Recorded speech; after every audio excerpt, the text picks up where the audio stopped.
At my CFO celebration party, my sister-in-law sneered.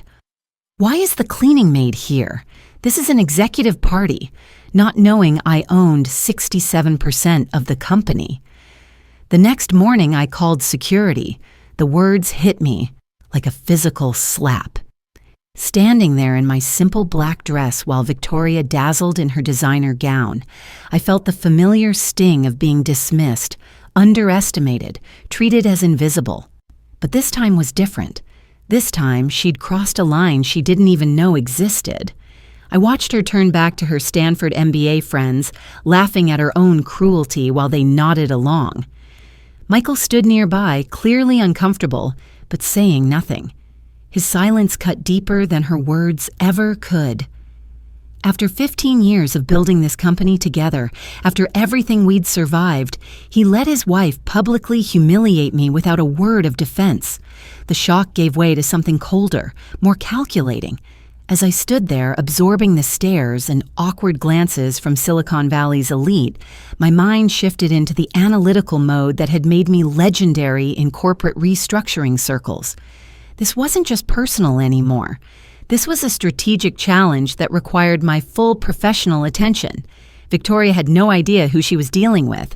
While she'd been networking and positioning herself for the CFO role, I'd been quietly documenting every questionable decision, every overreach, every mistake she'd made since joining our company.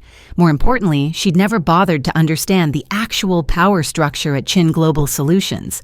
I smiled, raised my champagne glass, and said, "Congratulations on your new position, Victoria. I'm sure tomorrow will be quite interesting." She barely acknowledged me, already turning back to her admirers, completely missing the warning in my tone. That night, I sat in my home office and opened the files I'd hoped never to use. The truth was elegantly simple and devastating. Victoria had just declared war on the person who actually controlled the company she thought she now ran. My background in corporate restructuring at Dataflow Solutions before joining the family business had taught me that power struggles are won by whoever understands the real leverage points.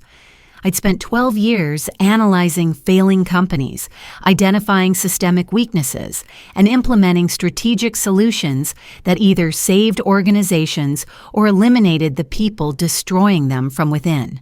At Dataflow, I'd led the restructuring of Hartwell Industries when their CFO was embezzling funds through fake vendor contracts. Within 6 weeks, I'd traced the money, documented the fraud, coordinated with federal investigators, and watched him get arrested during a board meeting. The company not only survived but thrived after implementing my new financial oversight systems. 2 years later, I'd been called in to save Blackstone Manufacturing when their VP of Operations was selling trade secrets to competitors. I designed a counterintelligence operation that not only caught him red-handed, but identified the competing company's entire spy network within our client's organization. The resulting lawsuit generated $43 million in damages that I'd helped structure to maximize our client's recovery. But my masterpiece had been the complete restructuring of Global Dynamics when their entire executive team was running insider trading schemes. I'd spent 8 months systematically documenting their activities, coordinating with the SEC, and positioning legitimate leadership to take over the moment the arrests happened. The company's stock price tripled within a year of implementing my recommendations. These weren't just professional victories. They were proof that I specialized in identifying corrupt power structures and eliminating them with surgical precision. Victoria had just given me another case study to add to my portfolio. What Victoria didn't understand was that I'd been preparing for a scenario like this for 3 years, ever since she'd started inserting herself into company operations. My corporate restructuring background had taught me to always document everything, maintain detailed records, and prepare contingency plans for when power-hungry executives tried to exceed their authority. I had comprehensive files on every decision Victoria had influenced, every meeting she'd dominated, every qualified employee she'd pushed aside to make room for her business school connections. More importantly, I had documented evidence of her most recent and most dangerous overreach. her attempt to sell our core security patents to a competitor without board approval. The financial picture was even more damaging to her position. As a senior systems analyst who'd specialized in dependency analysis, I understood exactly how vulnerable Victoria's entire lifestyle had become. She earned $89,000 as CFO, which seemed substantial until you factored in her Stanford MBA debt payments, the mortgage on the house Michael had co-signed for, and her addiction to maintaining appearances in Silicon Valley's expensive social circles. Michael, meanwhile, had made himself financially dependent on the company in ways that gave me enormous leverage. 3 years ago, when we'd needed capital for expansion, he'd sold me 17% of his shares rather than bring in outside investors. He'd been so focused on impressing Victoria that he'd signed the transfer documents without reading the fine print, specifically the clause that gave me first right of refusal on any future share sales and voting control in disputes involving company management. Combined with my original 50% inheritance from our father, I now controlled 67% of Chin Global Solutions. Victoria and Michael had been operating under the assumption that they held the majority, but they'd never actually verified the current ownership structure. It was a mistake that was about to cost them everything. My network of professional contacts was another advantage Victoria couldn't match. During my years at Dataflow, I'd built relationships with corporate attorneys who specialized in shareholder disputes, forensic accountants who could trace financial irregularities, and security firms that handled corporate espionage cases. More importantly, I had connections with journalists who covered Silicon Valley corruption and regulatory officials who investigated securities violations. David Foster, my former colleague from Dataflow, who'd become a partner at Silicon Valley's most prestigious corporate law firm, owed me several favors from cases where my analysis had made his firm millions in successful litigation. When I called him that night and explained Victoria's patent sale attempt, his response was immediate. "Jennifer, that's potential securities fraud if she was acting without proper authorization. We need to document everything before she realizes what she's exposed." My financial advisor, Lisa Chang, managed portfolios for several tech executives and understood the intersection of corporate governance and personal finance. She'd been tracking Chin Global's valuation and knew that our latest security innovations had positioned us for either a major acquisition or IPO within 2 years. "If Victoria's making unauthorized decisions about core intellectual property," Lisa told me, "she's not just violating corporate governance, she's potentially destroying billions in future value." But my most valuable contact was James Blake, a former FBI agent who now ran corporate security for several major tech companies. James specialized in internal investigations and had helped me uncover the Global Dynamics insider trading scheme. When I explained Victoria's pattern of behavior, he was fascinated by the strategic challenge. "She's created multiple vulnerabilities simultaneously: questionable hiring decisions, financial irregularities, and now unauthorized patent negotiations. This is a corporate governance nightmare, but it's also an opportunity to clean house comprehensively." I spent the rest of that night implementing what I privately called Operation Restructuring. The goal was complete documentation of Victoria's unauthorized activities, strategic coordination with board members, and preparation for immediate action that would remove her from any position to damage the company further. First, I compiled a comprehensive report on every questionable decision Victoria had influenced since joining the company. The pattern was devastating. She'd hired 6 of her Stanford classmates for positions they weren't qualified for, paying them salaries 20 to 30% above market rate. She'd redirected $2 their million from our R&D budget to marketing campaigns that targeted her personal brand rather than company products. Most damaging, she'd been negotiating the sale of our core security patents to Tech Corp Industries, a move that would have generated short-term cash but destroyed our competitive advantage permanently. David Foster's legal team worked through the night to document the governance violations. "Jennifer, she's exceeded her authority in at least 8 major decisions over the past 6 months. he reported by email at 3 a.m. The patent negotiations alone constitute breach of fiduciary duty. Combined with the hiring irregularities and budget redirections, we have grounds for immediate termination and potential criminal referral. Lisa Chang conducted a parallel financial analysis that revealed the full scope of Victoria's impact on company value. She's decreased operational efficiency by 23% through poor hiring decisions and destroyed approximately $47 million in potential patent licensing revenue through her unauthorized negotiations, Lisa documented in her preliminary report. Your father's company was worth $89 million when she joined. Despite your technical innovations, increasing actual value to $340 million, her decisions have created legal and operational liabilities that could cost the company everything. James Blake's security assessment was the most damaging. His team had discovered that Victoria's patent negotiations weren't just unauthorized, they were potentially illegal. She's been sharing proprietary technical specifications with TechCorp representatives without proper confidentiality agreements, his report concluded. This constitutes theft of trade secrets under federal law.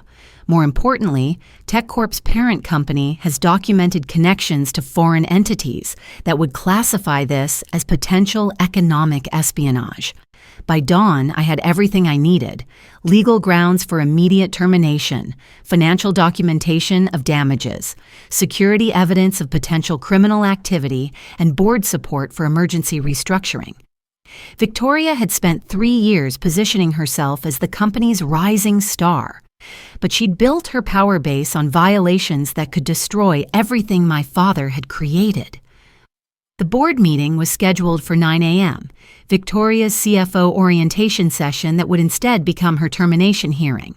I arrived early and positioned myself at the head of the conference table, surrounded by the legal and financial documentation that would end Victoria's corporate ambitions permanently. Board members joined by video call, their faces grim as they reviewed the evidence I'd compiled overnight. Michael sat in the corner looking like he'd aged a decade since the party, finally understanding the magnitude of what his wife had done. Victoria walked in at exactly 9 a.m. with a triumphant smile that froze when she saw the setup. "Jennifer, what are you doing here?" she demanded. "I have a CFO orientation scheduled." I opened my laptop and projected the ownership documents onto the main screen. "Actually, Victoria, we need to discuss some changes in the company's structure." Her composure slipped slightly. "What changes?" "As of this morning, I am exercising my rights as majority shareholder of Chin Global Solutions to implement emergency organizational restructuring." She gave a brittle laugh. "Majority shareholder? That's ridiculous. Michael and I control 67%. "I own 67%. I interrupted quietly, displaying the share transfer documents. "Would you like to see the paperwork?" Her face cycled through disbelief, anger, and dawning fear as she realized her fundamental miscalculation. "This can't be right," she hissed at Michael. "Tell her this isn't right." Michael looked like a broken man. "It's true," he said softly. "I sold Jen part of my shares 3 years ago. I never thought—" "Never thought what?" Victoria snapped. "That your little mouse of a sister would actually use her power?" I held up my hand, maintaining professional control. "This isn't personal, Victoria. It's a correction." I turned to address the board members on screen. "As you've seen in the documentation, there have been concerning decisions in recent months. The hiring of unqualified personnel at inflated salaries, the unauthorized reallocation of R&D funds, and most seriously, the attempted sale of our core security patents without board approval." The room was completely silent. For the first time in 3 years, all attention was focused on me rather than Victoria's performance. Victoria's face went white. "How did you know about the patent negotiations?" "I built our security systems, Victoria," I replied calmly. "Did you really think I wouldn't have protocols in place to monitor attempts to access our intellectual property?" Board member Harrison Patel cleared his throat from the video screen. Jennifer, we've reviewed your documentation thoroughly. The board supports your proposed restructuring unanimously. I nodded and turned back to Victoria. Your position as CFO is terminated, effective immediately. Security will escort you from the building. I pressed a button on my phone and 2 security guards entered the room. Victoria's composure finally shattered completely. You can't do this, she shrieked, spinning toward Michael. Are you going to let her destroy everything we've built? I rose slowly to my feet. Everything we've built? I kept my voice level but let the steel show through. Victoria, while you were planning parties and giving interviews about being a woman in tech, I was building this company's future. That security system you tried to sell? I developed it. Those major clients you bragged about at industry events? I brought them in. The technical details you dismissed so casually? They're worth billions. She turned to Michael one last time, desperate. Do something. My brother looked between us, and I saw him finally remember who I really was. Not the quiet sister he could ignore, but the strategic mind who'd built our father's small IT consulting firm into a technology empire. I'm sorry, Victoria, he said softly. Jennifer's right. We lost sight of what this company is really about. As security escorted Victoria out, her threats echoing down the hallway, I felt no satisfaction. This wasn't revenge. This was protection. Protection of our father's legacy, our company's future, and even Michael from his own blindness to what his wife had been doing. The consequences began immediately and escalated exactly as my strategic analysis had predicted. Within 48 hours, Victoria discovered that her entire lifestyle had been built on a corporate position she no longer held and a marriage to someone who no longer trusted her judgment. The financial pressure was immediate and devastating. Victoria's $89,000 CFO salary had vanished overnight, but her fixed expenses remained unchanged. The Stanford MBA loans, the luxury car payments, the mortgage on their overpriced house. Michael, finally understanding the extent of her deception, had frozen their joint accounts pending legal review of her unauthorized company activities. More damaging was the professional destruction that followed. David Foster's legal team had filed formal complaints with both the SEC and California's Department of Corporations regarding Victoria's unauthorized patent negotiations. Within a week, the story had reached Silicon Valley's technology press, described as a cautionary tale about corporate governance failures and executive overreach. Victoria's network of Stanford MBA friends, who'd seemed so supportive during her rise to power, disappeared the moment her corporate scandals became public knowledge. The inflated salaries she'd arranged for them were eliminated during my restructuring, and several faced their own terminations when board investigations revealed their qualifications didn't match their compensation levels. Most devastating was the criminal investigation that James Blake's security report had triggered. Federal agents had opened a case regarding the unauthorized sharing of proprietary technology with foreign connected entities. Victoria's laptop and personal devices were seized as evidence, and her ability to find new employment in technology became essentially impossible while the investigation continued. Meanwhile, Chin Global Solutions thrived under proper leadership. I restructured the executive team by promoting qualified employees who'd been overlooked during Victoria's reign and eliminating positions that existed only to accommodate her business school contacts. Our operational efficiency increased by 31% within the first quarter, and our patent portfolio, now properly protected, attracted legitimate acquisition interest from major tech companies. The board approved my appointment as CEO, recognizing that I'd been the actual strategic leader all along. Michael remained as president, focusing on business development while I handled technology strategy and corporate governance. Our father's company, which Victoria's mismanagement had nearly destroyed, was now positioned for either a successful IPO or acquisition worth over $500 million. 6 months later, Victoria's complete destruction was finalized through divorce proceedings that revealed the full extent of her deception. Michael's attorneys had discovered that she'd been systematically inflating her contributions to the company while concealing her unauthorized activities.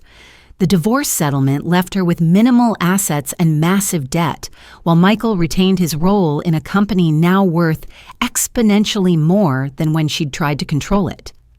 The criminal investigation concluded with Victoria pleading guilty to theft of trade secrets in exchange for probation and community service. Her professional reputation was permanently destroyed, and her MBA credentials became worthless in an industry where her name was synonymous with corporate governance failure. Victoria's final humiliation came when she was forced to take a customer service position at a small software company, earning $31,000 annually to pay down the debts from her failed power grab. The woman who'd mocked me as a cleaning maid now spent her days answering technical support calls for software she didn't understand, managed by people who knew exactly why her Silicon Valley career had ended. Michael, freed from Victoria's influence, returned to being the brother I'd built a company with. We established new governance protocols that prevented any single non-family executive from accumulating dangerous levels of authority, and our partnership became stronger than it had been since our father's death. The most satisfying outcome was professional validation from the restructuring community.